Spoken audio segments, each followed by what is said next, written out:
And what does CC stand for? The plot of land that it came from. CC? The sixth plot of land. But this definitely has like that Belgian Way to skirt the question. No, I'm looking it up. I'm continuing while I look it up. Clark so much sometimes.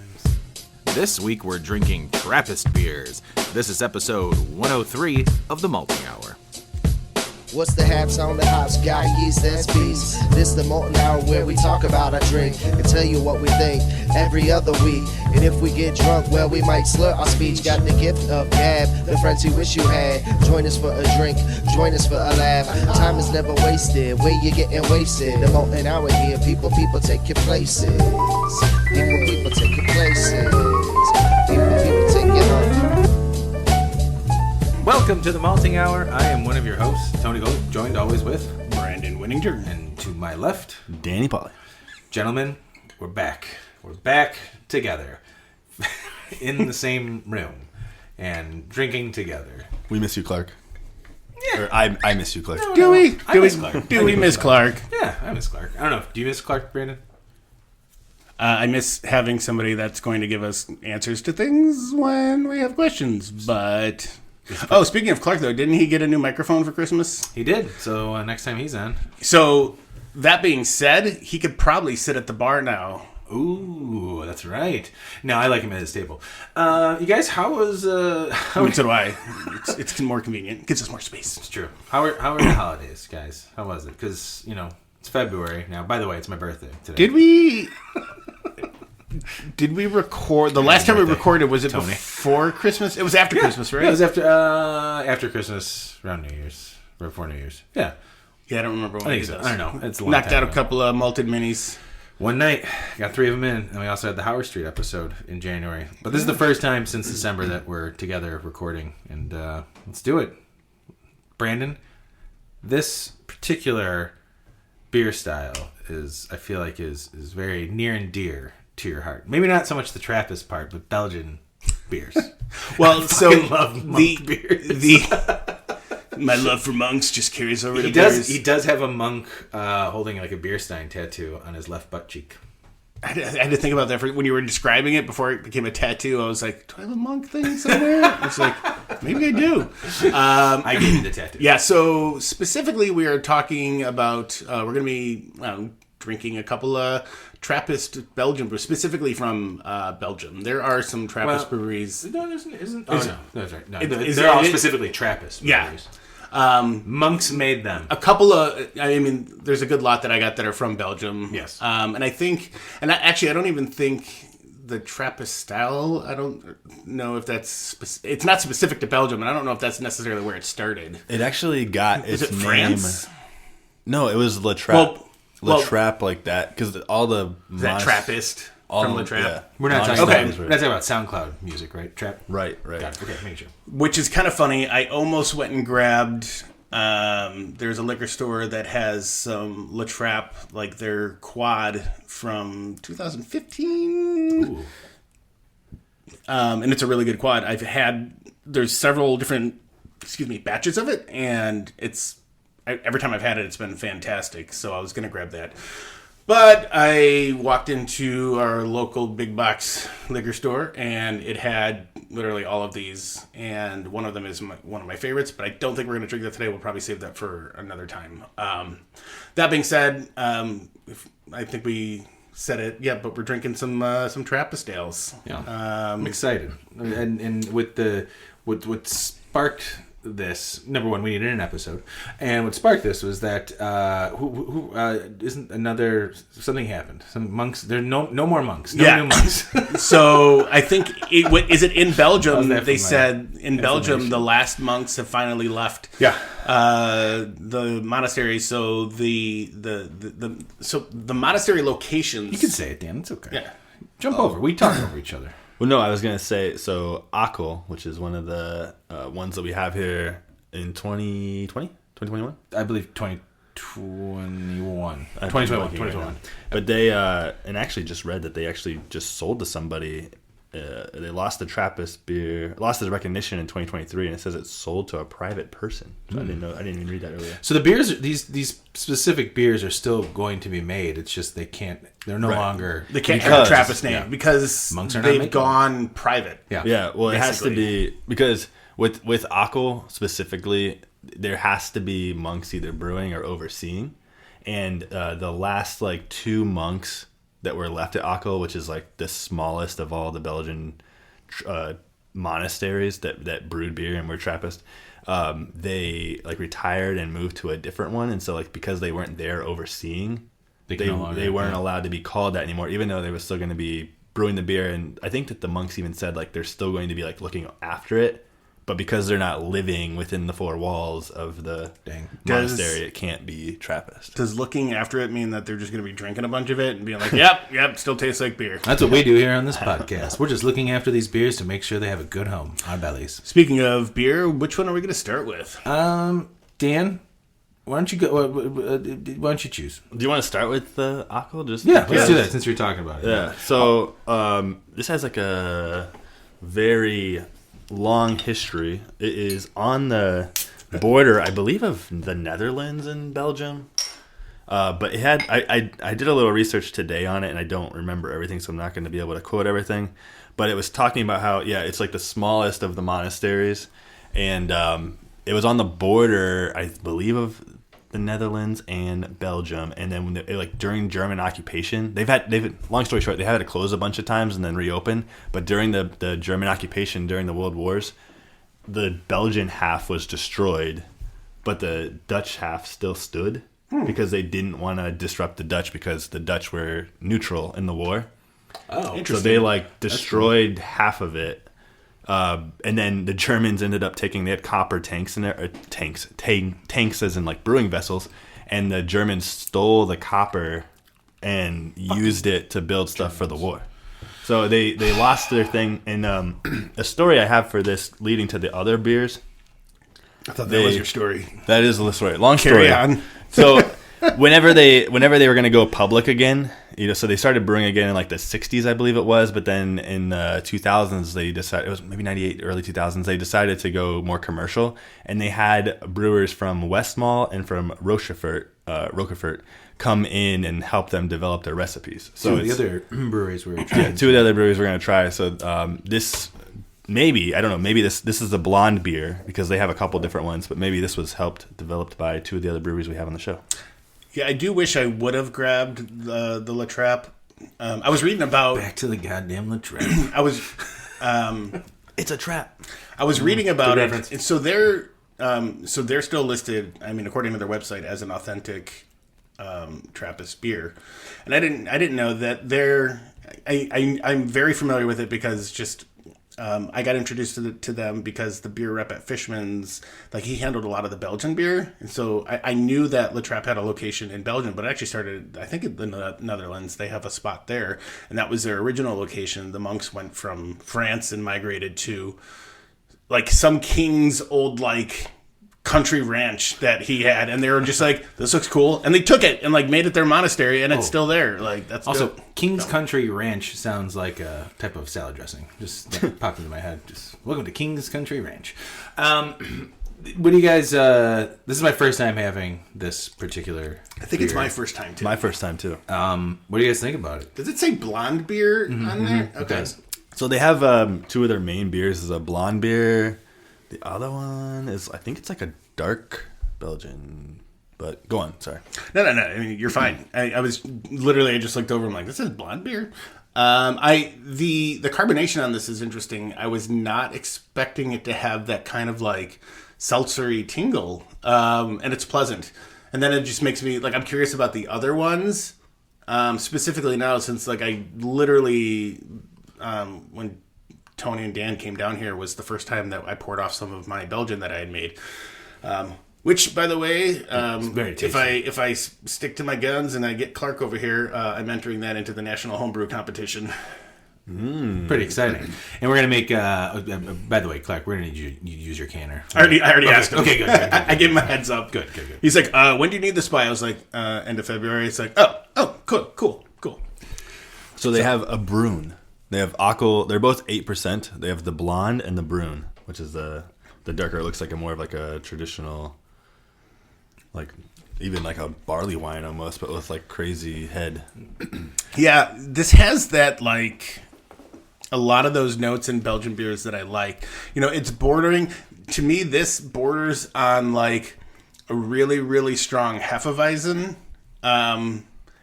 teetering into like the Belgian world. Because I'm getting more like some banana peel. I'm getting, you know, some like clove. Straight up banana peel? Yeah. Well, banana, like whatever. So we normally say like, you know, citrus peel. But so clove, like there's definitely some clove I'm picking up on. Yeah. But I think to me still the most interesting thing is how they did the carbonation. That's the first thing that stood out for me drinking this was how bubbly it was. And I'm glad you said seltzer because at first I thought like champagne bubbles, you know, how it's like a rush of, you know, a bunch of tiny bubbles.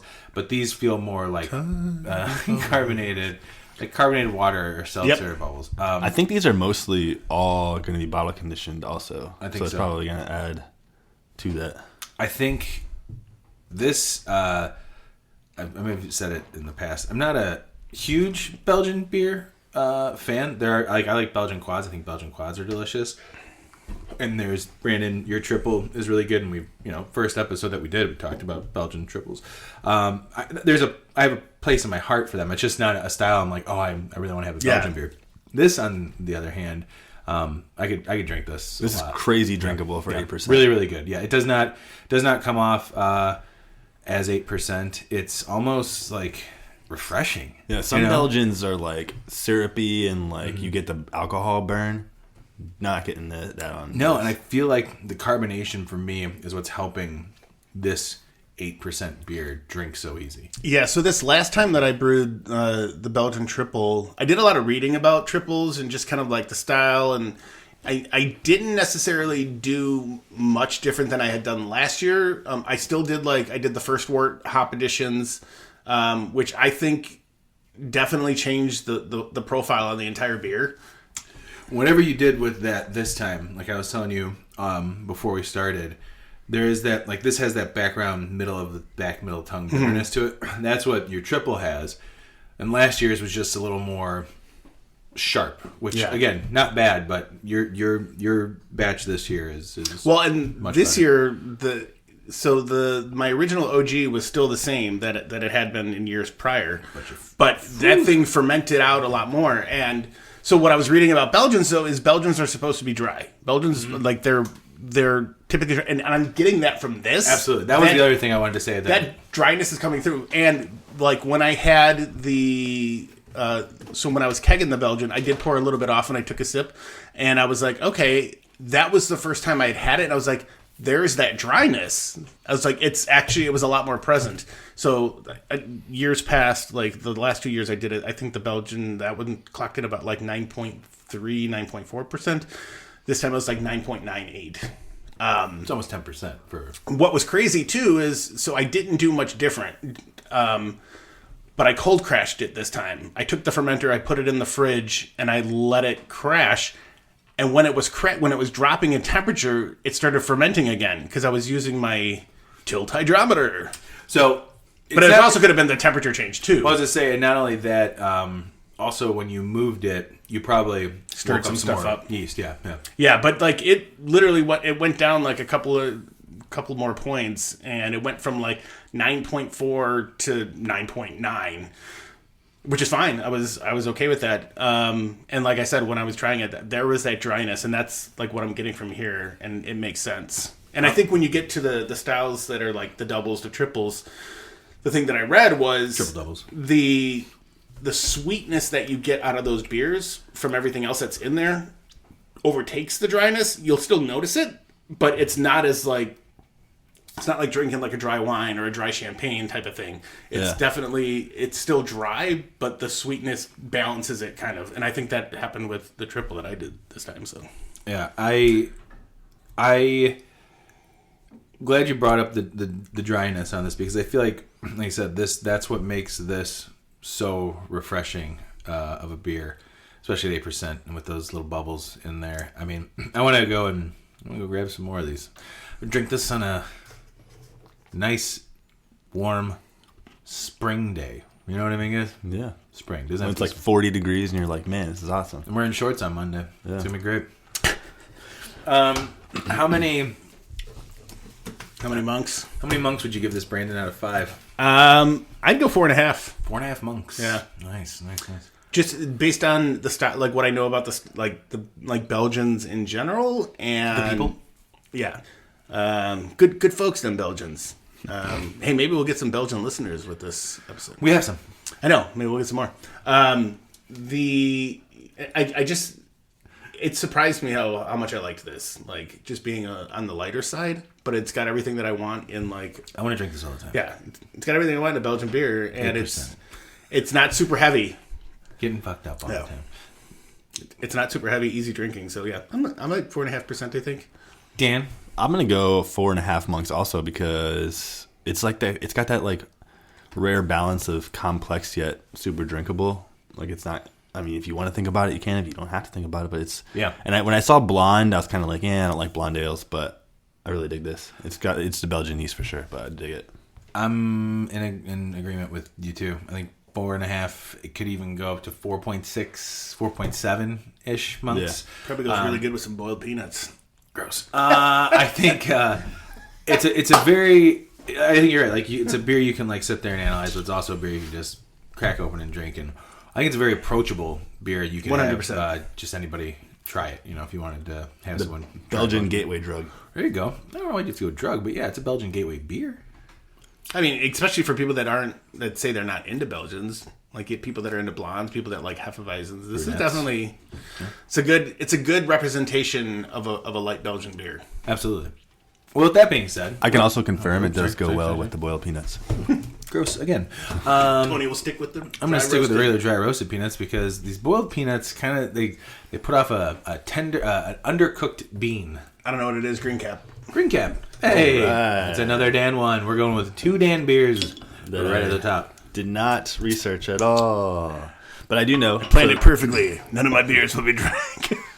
This is I'm gonna sneak in the saison that I brought and be like, yeah, it's Trappist. So I'm not probably gonna butcher this. It's TYNT, so Tynt Meadow. It's an English Trappist ale. So this is the only Trappist monastery that brews beer in England. And it is still, so it says it's a strong ale brewed by the monks of Mount St. Bernard Abbey, Charnwood Forest.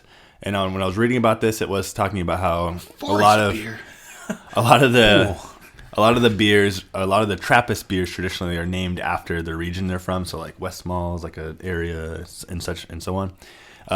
But the Meadow, What is the 10 named after? this Rochefort, I think, is a area. I don't know. But Tynt Meadow, I guess, is like Tynt Meadows? the area around the monostery. So they wanted to Sorry. to go with that. And it did say like this is like a beer, but it's a English style. So I'm interested to see how it is. And Brandon hasn't gotten the pour yet. I know that, Dan. I want to send a bottle of this to Tynt Meadows. I want to, look, dude. I want to send a message to Tony who send a text to Tony who didn't show up yet here, and let him know. Don't be nice to Dan. It doesn't matter. That's what I want to do. Yeah. I'm just looking out for Brandon. Why you gotta be so cruel? Do you think that I wouldn't save enough for Brandon? Also, I think Fucking sidestep. 7.4%. And I was trying to decide. I'm gonna have one of you guys look at this. It almost looks like it's like Can't read. handwritten. What? Best by need date. readers now. Best by date is January 18th, 2024, and it looks like a guy like signed his name. I need my bifocals. It does look like it was handwritten. Let me see. Yeah, it tastes like pen ink. Brandon's licking the bottle. I did not like the bottle. He did. Excuse me. Tony, what's your thoughts on this one? It's kind of sweet. Getting the sweetness to it. I was gonna say it's almost like a lighter barley wine that's like fruitier to me. Yeah. So does it say what the style is on this? Yeah, on the front. Strong dark ale. Strong dark ale with an English. It's also Pour gently. I'm getting a slight. Ashiness? I was gonna say smokiness. Yeah. But not like a smoked beer. You know it's. Did you get enough in the glass? There's more left in here. Oh, too. okay, that's crazy. Smoked porter is what it smelled like to me. It smelled like a smoked porter.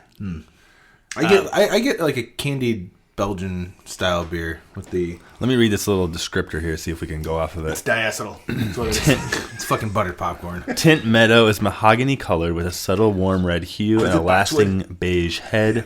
Cat pee. Its aroma carries hints of dark chocolate, licorice, and rich fruit flavors. The beer is the fruit? full-bodied, gently balancing the taste of dark chocolate, pepper, and fig.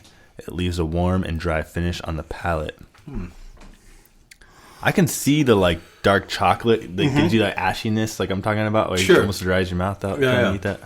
It was sweet at first. Yeah, it's not After, and even as before you were reading that, the other two sips I took of it, I'm like, okay, it's actually not sweet. Yeah, but I think that's just coming off that dry. That Yeah. last one that was so dry. Well, and I think and- all the other ones, depending on where we start, it Yeah. might come off sweet in the beginning. At first, honestly, I didn't really care for this. My first impression, I was like, I don't know if this is for me. But now, excuse me, I'm really burping tonight. It's all that bottle conditioning. I think so. It's still fermenting in my belly. Tonight's gonna be fun. Yeah, I can't First wait. time drinking in over a month. I gotta do some cleaning tomorrow, and then we gotta go out for my birthday tomorrow. I gotta take my kid to soccer tomorrow. This Oh, yeah, is sign Benjamin up for soccer again. Yeah, skipped it this year or this such season. what are you doing, man? You didn't want to do it. Okay, I don't know. I think it's pretty good. I get the dark fruit, fig, not like rich dark fruit. Like some of those deep dark fruits you'd get like in maybe a quad or a barley wine, like almost like prunish. Sometimes. Yeah. Or raisiny. Yep. This is more. It's lighter. It's subtle. So, let me just say, it reminds me of like when people use like leather to describe like a wine. Okay. Yeah. I'm getting like that kind of essence on it. Yeah. Sweaty, dirty leather. Yeah. Cowboy was on his all day. Yeah. No, I see what you're saying. There is like, it's so weird Horse because saddle. there is some red wines that do put off that like, you smell like fresh leather or just leather. Like, you can almost taste it. It does come off like that. It also at first I thought there was also kind of that like herbal tea type taste that I get sometimes in beers, but not too much. There's a little bit of tea in there. Overall, not undelicious. I don't know if I'm. It's a fucking descriptor. Yeah. I don't know if I love it. You know what I mean? Like it's a unique Belgian beer to me. It's not Belgian. I'm sorry, a unique Trappist. Yeah. That's why I was kind of grabbing it because it was like it's different than Yeah. the traditional Trappist, just to show The showcase. chocolate, there is that like. I feel like that I get, like you said, like the ashiness, but also maybe chocolate even like in bitterness. Does that make sense? Yeah. Kind of along the same lines. Yeah. And one of the qualifiers of a Trappist beer is that they use the proceeds to fund the monastery, and then like whatever proceeds they have beyond that, they're supposed to donate to like charities. And so thinking of that, I would think that every Trappist monastery is going to be trying to brew beers that the locals are going to want, because that's like probably their primary Audience. Yeah. Is that Rashida Jones? Stop watching. The audience doesn't know that the Chappelle show is on. It's very unprofessional. Okay, don't worry about it. So just kind of to your point about the whole playing with, and I think that was like the whole thing with West Vleteren. Is that how? I think that's how it's. The big one is West Vleteren 12. R.I.P. to that bottle that I broke last year.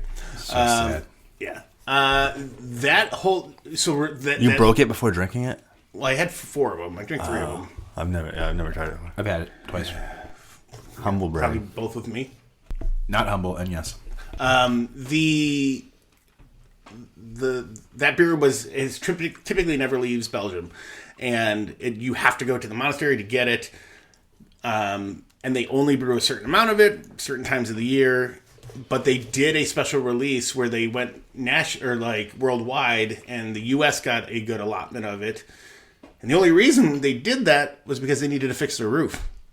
So all of that funding, everything that they sold, just went back to fix their roof, which is awesome. Yeah, that's pretty dope. I think I read that, and I mentioned that the monks either have to brew or oversee. Mm-hmm. I think that Westmalle might be one of the only Belgian ones that the monks actually are the brewers. Yeah. If I remember what I read. They bathe in the beer.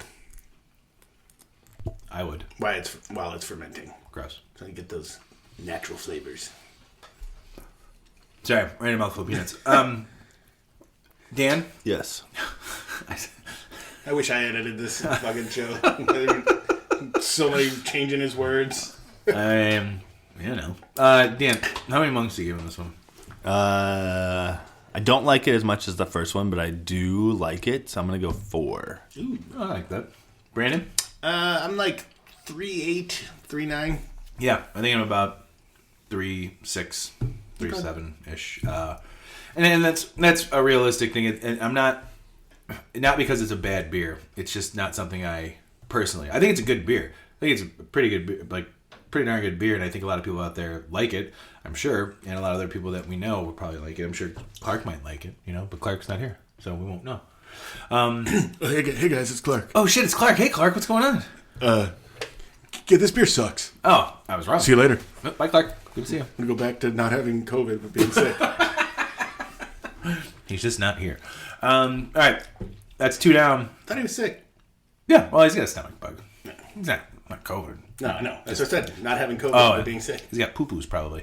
With that being said, let's take a quick break, and we got 2 more to come back to. Hey guys, it's good to be back with you guys here. You know that? Hey. Fucking Fonz? No, what's going on here?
And we're back!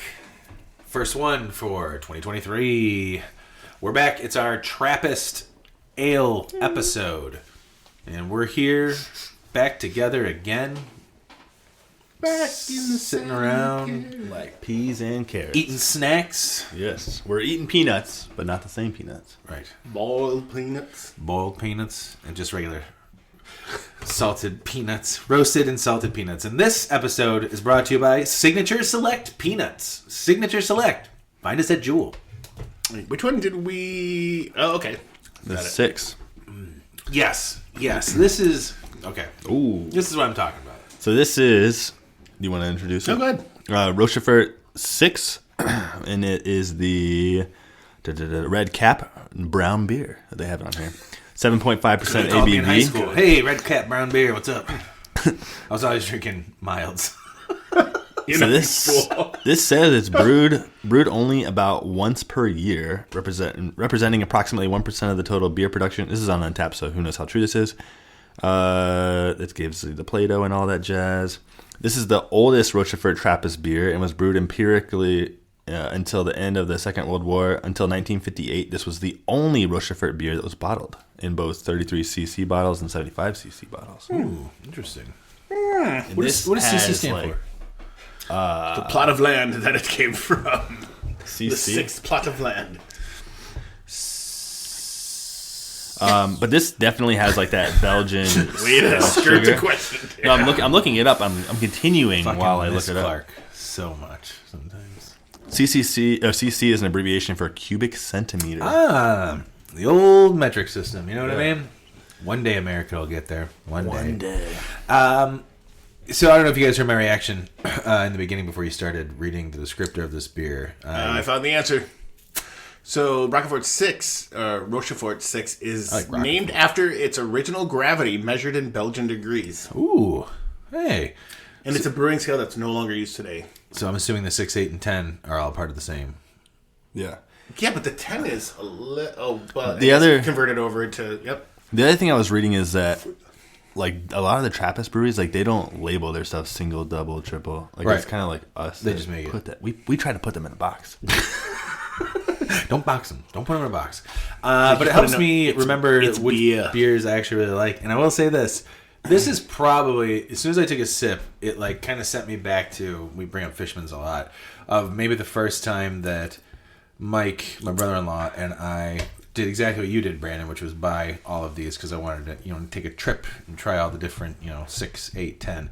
And I remember drinking this and really liking it. Like, this to me is the perfect type of Trappist, like Belgian beer for me. For me specifically.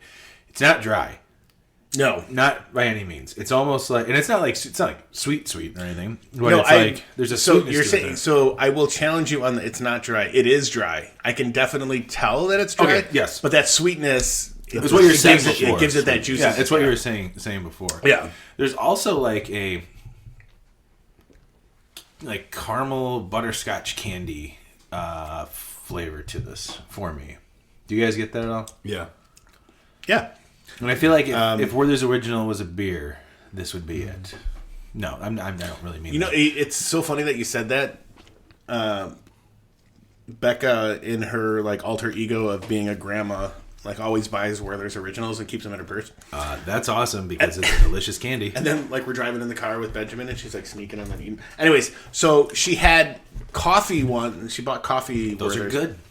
I was having some the other day, and I was I literally thought, what if we put these into a beer? You just put your hand in them, Dan. Just melt them into a mash? That would be so good. That would be good. Sorry, I was distracted by or in Dan the boil. I don't know. That'd be interesting. I mean, or melt them down and then put them in after the boil, ferment them. Well, we learned something from a brewery that uses candy, which I don't know if it's on the episode, so I'm not going to say it. They melt pounds of candy with hot water, and I think they add it to... Oh, was that the short fuse? Okay, well, you can say it, yeah. I forgot it's when a secret. No, I know. It's in the name, right? No, they don't call it fucking Sour Patch Kids beer. They call it Berry White. Oh, that one. Berry White, yeah. Yeah. But it's not called Gummy Bear. It's got a gummy bear on the damn label. I don't know. They're not really saying Gummy Beer. Yeah? Did we ever ask, do they blend that? That's what I remember. It's on the episode, I'm sure. But yeah, we should try something like that. Yeah. What is a Twizzler beer, huh? Sounds awful. As long as it's not what do you guys think? As long as it's not black it's the worst. Dan, what are you taking? Oh, you already finished yours, but yeah, I did. Getting down to business tonight. It's Friday night. Eating peanuts and drinking beer. I had a long week of lawyer and I gotta get wrecked. Eating peanuts and drinking beer. Thought maybe I heard something else. Oh. This is so it has that Belgian candied sugar taste to it to me. I get butterscotch, yeah. I don't get the butterscotch. I mean, I see where you're going with that, but I don't mean an off flavor either. I'm not oh fuck, it's I'm eating butterscotch candy. Yeah. I don't. Becca, but I don't enjoy the perceived sweetness on this one as much as the other ones. It's not as easy to drink. No. This is a sipper. This is a one and done. Yeah. I'm glad where we're at with this. I could split that small bottle with another person and really enjoy it. If it's good and well done. Absolutely. It's just not like what I would normally go for. Sure. Unless I was like sitting by a fire on a cold night. Oh, like in the maybe, backyard. Like maybe in the winter. In the winter. I like it. Nice. Yeah. All right, Brandon, what are your takes on this? I would enjoy this sitting by a fire in a cold winter night. Oh, really? No. Fantastic. Yeah, I'm not. So I'm getting like the candy stuff, and it's borderline like that butterscotch to me. And when I say butterscotch, I don't mean like buttery. No. Diacetyl or No. A weird like, off flavor. Like more of like the actual like sweet candiness of that. The carbonation on this one I think better than most of the other ones. Although the blonde I think was pretty nice. Maybe and now I'm thinking about this in my head. I think the way they're carbonated it actually is complementing the beers really well. So like, yeah, I think drinkability and aroma and it's nailing all of the things again like that I like in Trappist beers. It's lighter. This goes up like kind of with the blonde with me. Like this is one I couldn't drink repeatedly, but this is one that I would enjoy consistently. Like sharing like and this is a small bottle, but like this pour I feel like is like a good amount. Absolutely, yeah. And whereas the blonde I could drink the entire thing. Yeah. To myself. By myself. But yeah, only anyone pulled this out around. Pulled this out any time of the day, I would definitely share this with somebody. Sorry, what would you say? If somebody pulled this out any time of the day. Okay. I thought I misunderstood, sorry. Yeah. Okay. So how many monks would you give this, Dan? 3.7. 3.8. 3.8. 3.8, maybe 3.9. All right. We'll go between that. Brandon? How many Yeah, monks? I'm about 3.75, 3.8 on this. Right on. I'm going to go 4.3 for me, specifically. This is in my wheelhouse. I like this. I enjoy it. Yeah, I'm going to change that. Oh, shit. So, I'm closer probably to like 4. Because, and I'm just thinking in my head, I do kind of like this one a little bit more than the last one, so I'm going to put it just slightly ahead.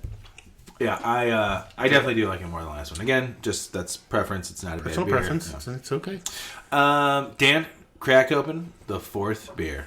Oh, which could be our final. I don't know what's going on. We'll see. Dun, dun, dun. This was another one that you picked up, Brandon. Dun, dun. Bum, bum, bum, bum. Did you guys like all my subtle penis jokes that I've been making this half of the episode? Oh, that's I'm asking the audience, and I wanted them to respond to me. Like, let us know in the comments section. No, I heard them if they said it out loud. I just, Ooh. subtle jokes. You know what I mean?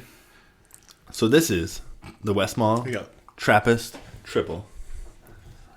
Coming in at 9.5% alcohol. Holy macaroni!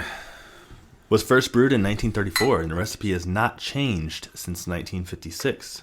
Whoa. Pale candy sugar and has a very pale color produced from a mash of light Pilsner malts. Ooh. Steering Golding hops are used along with some German varieties and the classic Saaz Pilsner hop. After a long secondary fermentation, the Triple Westmalle is bottled with a dose of sugar and yeast. This beer holds up well in the bottle over time and seems to soften with age. Just like a man. I was going to say just like Tony, but I didn't want to. Hey! He's not wrong. I am becoming quite the soft. Is that a fat joke? No, that's what I thought he meant, right? I put on a lot of weight, guys. I gotta stop doing this show. What do you guys think of this? Brandon, specifically you first. Sorry, Dan, no offense, but this guy's the triple guy. The first thing I noticed was the color. I do think that, like, look over there, like, that was my triple. It's significantly darker. And I think it's the candy, the specific candy probably. sugar that you're using. Like, it is darker than most triples. Sugar. But Pale candy sugar. Yeah, I think that's, which you'll get the same effect as far as the sugar. I think you just need to adjust that. But the color doesn't bother me. For No. It's delicious. No, and I'm in my head, I'm comparing it to mine too. The carbonation is definitely a little higher. I'm getting more of that, like, seltzer bubbly type stuff. But I feel like it makes a lot of the things in the beer pop a little better. Yeah. I'm tempted to turn up the carbonation on mine a little bit, see where that goes. But it's got everything that I like. You know, we've talked about triples, pretty much every year since we started brewing them. But yeah, this has got like a lot of really good stuff. And it's weird that this is like an authentic Trappist one, and I smell it, and I'm like, mine doesn't smell much different. Like, it tasted like it doesn't taste much different. Like, so I think I did okay. You done good, kid. I like it. Dan? I was just taking a big old gulp. That's why I called on you. I really like this one too. It has the I got a ring notification. Sorry, it has the Yikes. the Belgian yeast There's a character. murderer at your door. It has the Gotta go. Belgian yeast character, but it's not over. I mean, I felt like the last one was a little overpowering in the Rochefort. This one I like though, and I don't know if it's like Did we specifically color? say the name of what we were? yeah, making sure. Westmalle Tripel. Yeah, no, that's the Rochefort. Sorry, He's got it over there. Tony's got it. Oh, it's not dregs. Yeah, I'm not gonna get into a rating yet, but I do like this sorry. one more That's okay. in terms of like the way the yeast comes through. Yeah, first off, this and the Blonde are probably my favorite beers of the night. This is a little fruitier than the Oh, last there is one yeast too, at the bottom. in a Oh, good nice. way. We should cultivate I it. was gonna say we should really start thinking about cultivating yeast, especially from Belgian beers. I like really that. wish I could do that. You can. It's easy. We'll talk about it off mic. This is really tasty. It's really nice. The aroma on it when I first smelled it after the pour, is actually kind of like a. Ooh, excuse me, guys. All this carbonation I feel like is. Yeah. It's coming up. Sorry, guys. Everybody listening. It was almost off-putting at first. It smelled kind of like skunky beer, but it's also that's a noble hop type deal, like that you find in a lot of lagers and everything. So I had to look past that. And then Brandon, you had mentioned, the way your triple smells, and I went back in and I'm like, okay, it does smell like that as well. And this was bottled in June of 2022, Oh, nice. so it's fairly new. There's a nice fruitiness to it.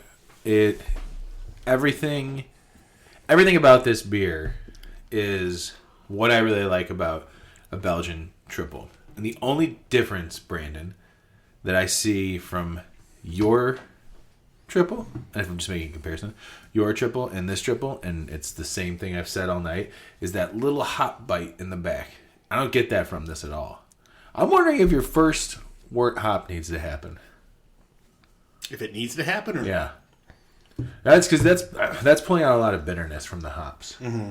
I wonder if you avoided that and hopped it because you're getting. It seems like your hop utilization is very done very well. Mm-hmm. Like you're extracting a lot of bitterness from the hops. I wonder if you just stepped it back just a little bit, like a small amount, like not a whole lot. And this is just personal preference. Yeah. Like, if you like it the way it is, don't change it. But I'm just saying, like my own opinion on it. That's the only thing that I would change. Okay. Otherwise, these two beers, other than the color and that little bit of hopness, like you've done a very good job on your beer. Because I I do a really side like by this side? beer, and it's very. Could I have a little bit side by side? It's very similar to me. The two beers. I do want to say you had mentioned that this and the Blonde might be your favorite so far. This does taste like a more syrupy, like pumped up version. Absolutely, yeah. It's not as. It's still refreshing, but it's sweeter. Yeah. And It's not. It's thicker. Yeah. It's syrupy. It's like you couldn't drink this as quick as the Blonde, but it's like the Blonde on steroids. Yeah, I like that. I like the comparison. I would. Yeah, those two are delicious. Like those two beers. Sorry, there's also a Chappelle thing on that's really funny about this guy going off and whatever. All right, side by side. Here we go. Aroma. Brandon, yours is a little breadier, Yeah. which I like more than the smell of the. Oh, yeah. All right, side by side. Here we go. Brandon's got some clove in there. I like that.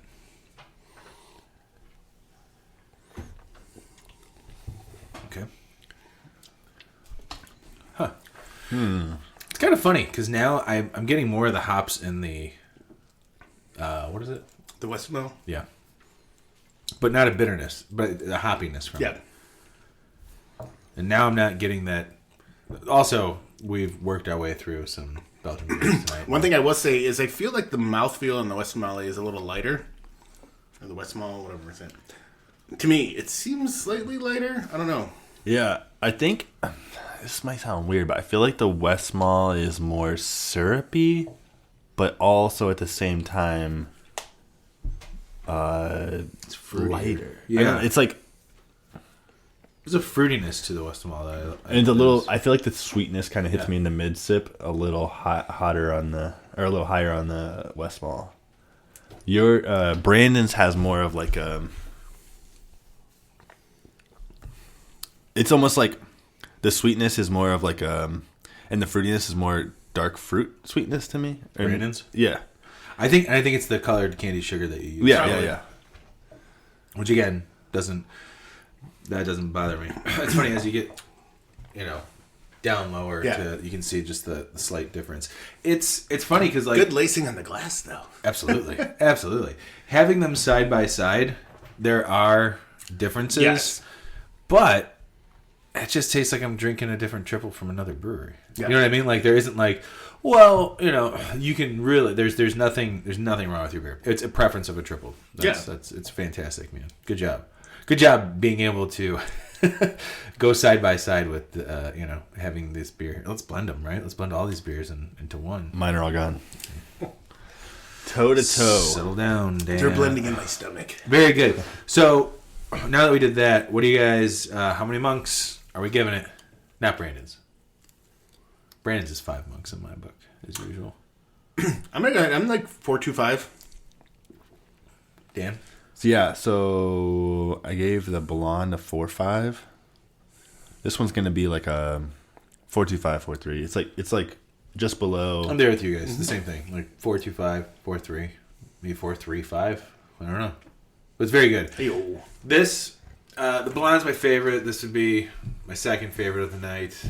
What do we do? Rochefort is 3.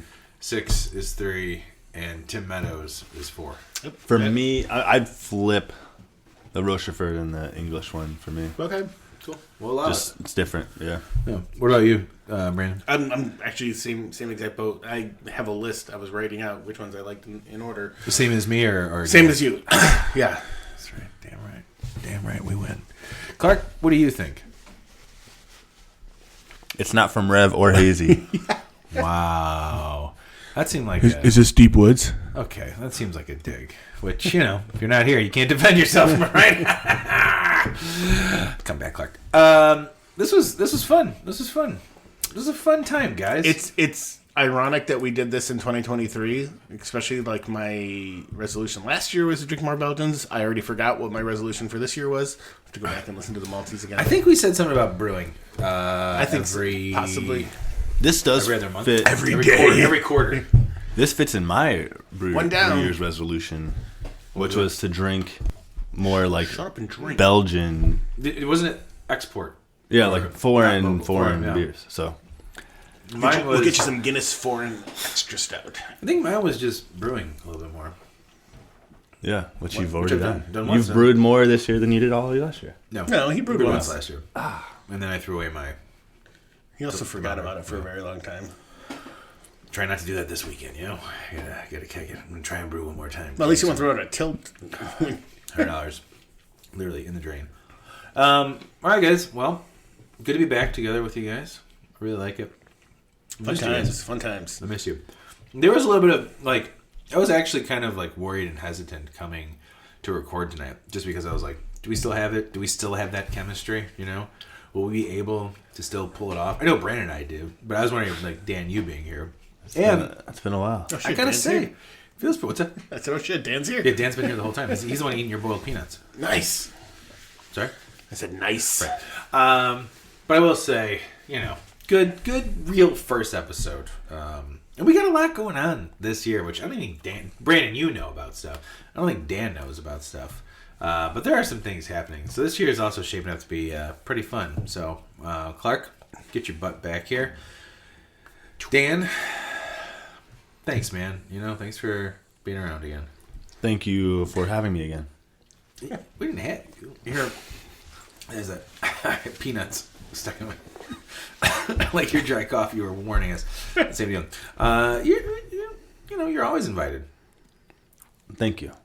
Anytime. Brandon? No, it was good. It was good. I sorry, I guess dug digging into some beers I normally maybe wouldn't reach for. Sorry, I didn't mean to cut you off. Brandon? Oh, I punched the microphone. I don't know if I'm doing it after the Final Four. I love you, man. Love you too, bud. And we'll see you guys next week. Probably. Bye. Right? This has been The Malting Hour. Be sure to follow us on all social media by searching The Malting Hour and at themaltinghour.com. You can also follow us individually on social media. Brandon can be found on Instagram as BMDub81, on Twitter, BDub81, and on Untapped as BDubDrinksBeer. Tony can be found on Instagram and Untapped under Ace of Help Chicago, on Twitter, The Ace of Help Chicago. Clark can be found as Clarkowski on all three. Dan can be found on Instagram as hip__hops and hip hops on YouTube. Be sure to subscribe, like, and rate the show on your preferred podcast listening platform. Until next time, cheers from all of us at The Malting Hour.